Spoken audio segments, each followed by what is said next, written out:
Hello everyone, this is Shankar Pratap Singh and you are watching SPS Astrology.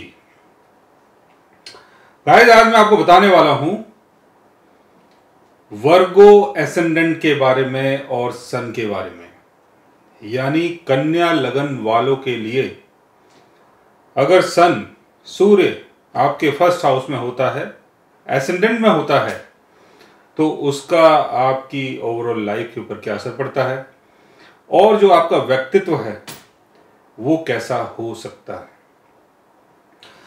सन के साथ अगर दूसरे ग्रहों की प्लेसमेंट भी होती है, जैसे सेकंड हाउस का लॉर्ड, थर्ड हाउस का लॉर्ड, सेवेंथ हाउस का लॉर्ड, 10th हाउस का लॉर्ड, 12th हाउस का लॉर्ड, ये सारे लॉर्ड्स अगर अलग अलग सन के साथ फर्स्ट हाउस में प्लेस्ड होते हैं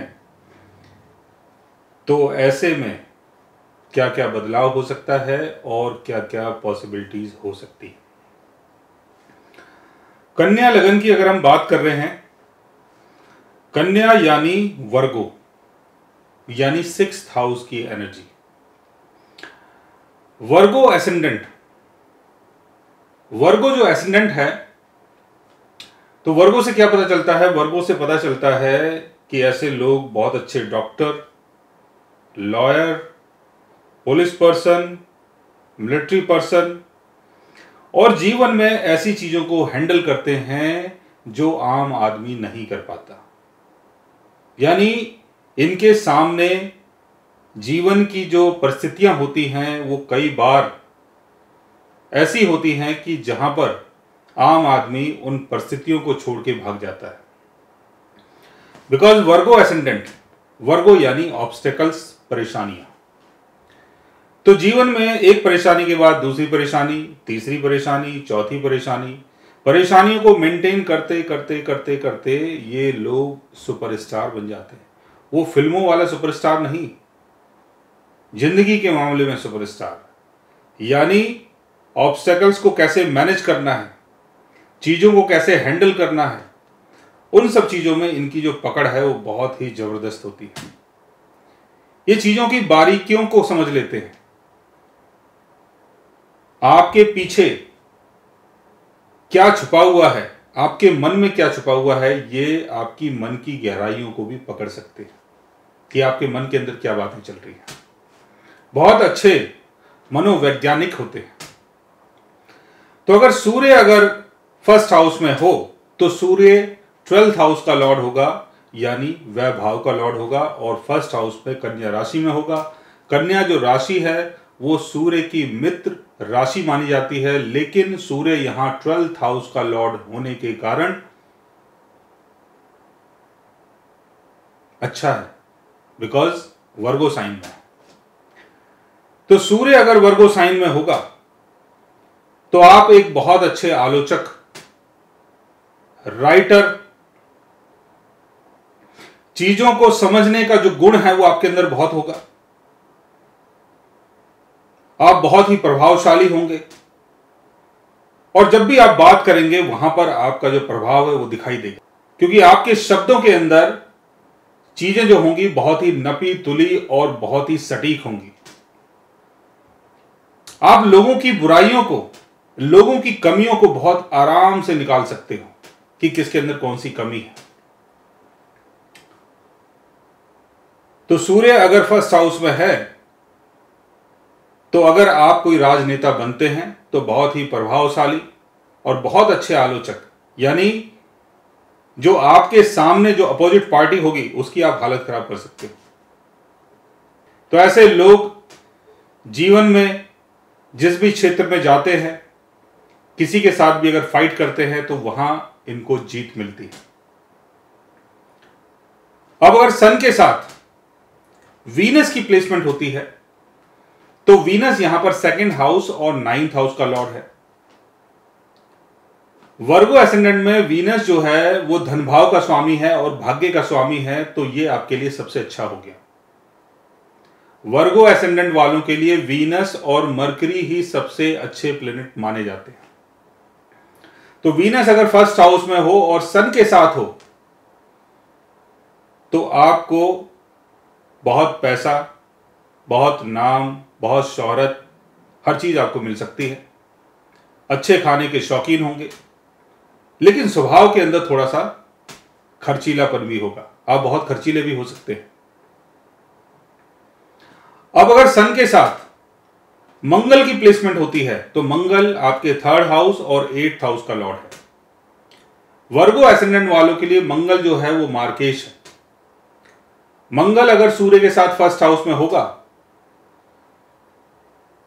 तो आपका जो भुजबल है, आपका जो बाहुबल है, वो बहुत बड़ा चढ़ा रहेगा, आप बहुत पराक्रमी होंगे,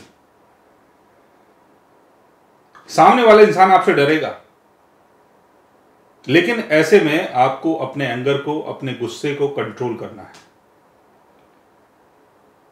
अगर आप ज्यादा गुस्सा दिखाएंगे तो उस गुस्से के चक्कर में क्या होगा, बहुत ज्यादा लड़ाई झगड़े होंगे और नुकसान आपको हो सकता है। सूर्य की प्लेसमेंट अगर गुरु के साथ होती है तो जुपिटर आपके 4th हाउस और 7th हाउस का लॉर्ड होगा। 4th हाउस और 7th हाउस का लॉर्ड होने के कारण और वर्गो एसेंडेंट होने के कारण जुपिटर आपके लिए यहां मार्केश है। तो जुपिटर अगर 1st हाउस में है और सन के साथ है तो आप एक बहुत अच्छे सलाहकार होंगे। जो लोग राजनीति से जुड़े हुए हैं, आप उनकी मदद करेंगे, उन्हें सलाह देंगे और आप एक अच्छे राजनेता भी बन सकते हैं। सूर्य की प्लेसमेंट अगर शनि के साथ होती है तो शनि आपके चार्ट में 5th हाउस और 6th हाउस का लॉर्ड है। 5th हाउस का लॉर्ड होने के कारण शनि आपके लिए योग कारक है, लेकिन शनि यहां पर 6th हाउस का भी लॉर्ड है, तो कभी अच्छा और कभी बुरा फल शनि आपको दे सकता है। और शनि अगर आपके 1st हाउस में है, सूर्य के साथ है, तो ऐसे में क्या होगा, ऐसे में आपके शरीर को कोई ना कोई परेशानी हो सकती है, शरीर में कोई ना कोई रोग लग सकता है, क्योंकि ये जो दोनों युति हैं ये उस प्लैनेट्स की युति हैं जो आपस में बहुत ही अपोजिट हैं, एक तरफ सूर्य एक तरफ शनि। तो दोनों अगर 1st हाउस में होंगे तो ये योग आपके लिए अच्छा नहीं है, ये शरीर को रोग देता है और आपको किसी षड्यंत्र में या कर्जे में या किसी परेशानी में फंसा सकता है।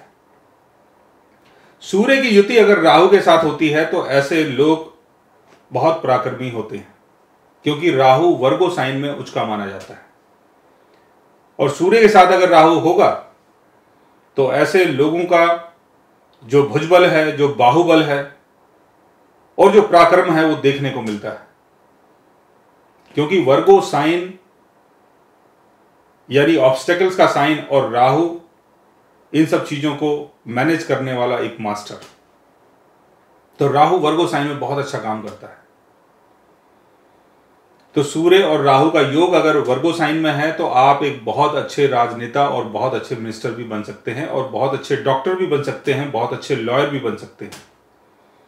सूर्य की प्लेसमेंट अगर केतु के साथ होती है तो आपके स्वभाव के अंदर गुस्सा बहुत होगा, आप अचानक से गुस्से में आ जाओगे और जो आपकी मति है वो बीच बीच में आपका साथ छोड़ देगी, यानी आपको ये पता नहीं होगा कि आप एक्चुअल में क्या कर रहे हैं, आप कौन हैं, क्योंकि यहां पर केतु आपको कंफ्यूज कर सकता है। सन अगर 1st हाउस में होता है और साथ में मरकरी की प्लेसमेंट होती है तो मरकरी वर्गो साइन में अपने एक्सल्टेशन में होता है और अपने ऑन साइन में होता है। मरकरी अगर 1st हाउस में होगा तो कुंडली में भद्र योग बनेगा और कुलदीपक योग बनेगा। सूर्य और मरकरी का योग 1st हाउस में बहुत अच्छा बुध आदित्य योग भी बन जाता है। तो ऐसे लोगों को मान सम्मान, ख्याति, प्रसिद्धि, पैसा, धन, दौलत हर चीज मिलती है। ऐसे लोग बहुत अच्छे वक्ता होते हैं, बहुत गुणी होते हैं, बहुत बुद्धिमान होते हैं और बिजनेस में भी इन लोगों को बहुत सक्सेस मिलती है। अब अगर मून की प्लेसमेंट अगर 1st हाउस में होती है सन के साथ तो आपका जो जन्म है वो अमावस्या के दिन होगा और मॉर्निंग में 5 to 7 AM के बीच में होगा। देखने में आप बहुत खूबसूरत होंगे, गुड लुकिंग होंगे और जो आपका लाइफ पार्टनर होगा वो भी खूबसूरत होगा, क्योंकि सूर्य और मून का जो एस्पेक्ट है वो 7th हाउस में पड़ रहा है। लेकिन लाइफ पार्टनर जो होगा वो थोड़े उग्र स्वभाव का होगा, और जो आपकी माता होंगी वो भी थोड़ी उग्र स्वभाव की होंगी और थोड़ी सी झगड़ालू किस्म की होंगी। सो गाइस, आज मैंने आपको बताया सन अगर फर्स्ट हाउस में होता है और वर्गो एसेंडेंट होता है तो उसका आपकी और लाइफ के ऊपर क्या असर पड़ता है। अगर आप भी जानना चाहते हैं अपने सन के बारे में या अपने एसेंडेंट के बारे में, तो उसके लिए आप हमारे चैनल को सब्सक्राइब कर सकते हैं। और अगर आप हमसे बात करना चाहें, कंसल्ट करना चाहें या पर्सनली हमसे मिलना चाहें, तो आप हमारी वेबसाइट के थ्रू हमसे मिल भी सकते हैं, बात भी कर सकते हैं और कंसल्टेंसी बुक भी कर सकते हैं। So guys, take care, love you all and good bye.